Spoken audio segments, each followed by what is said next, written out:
This history video will be about how the South won the post-Civil War spin. A lot of this comes from a wonderful piece by James McPherson, the Civil War historian.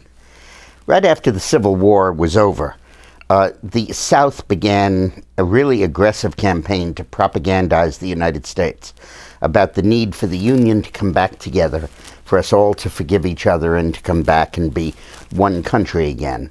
And in the course of that, to throw blacks under the bus and not focus very much on the civil rights issue.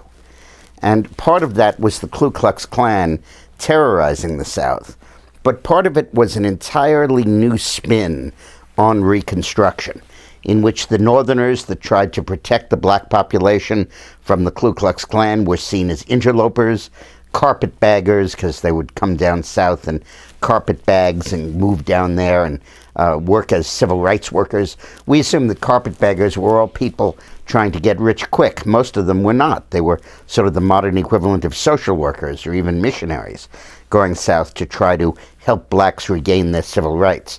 Most of them were abolitionists who saw this as the next step in their calling.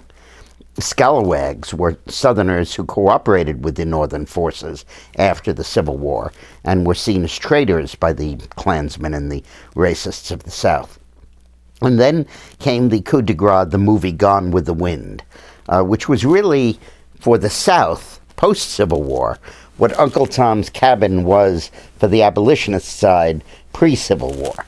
It really was a retroactive cleansing of slavery, where the slave is this dutiful, wonderful woman who is really more mother and nanny to the children, and they're all cheerful slave hands, and there are no beatings or whippings and no rape and none of that, and the field hand and the overseers are all nice, genteel people. That was the spin on slavery that the South put on it, the patina on it, after the Civil War was over. And it coincided with an entire generation of education that painted the Grant administration in uniformly negative terms, that hailed Woodrow Wilson, despite an inveterate Southern racism, as being an apostle of democracy and freedom, and really turned things completely backwards. And all of a sudden, those who insisted on civil rights were the radical Republicans, deviants, Thaddeus Stevens, evil men, extremists bent on punishing the South. And it really was quite remarkable how the South was able to change history.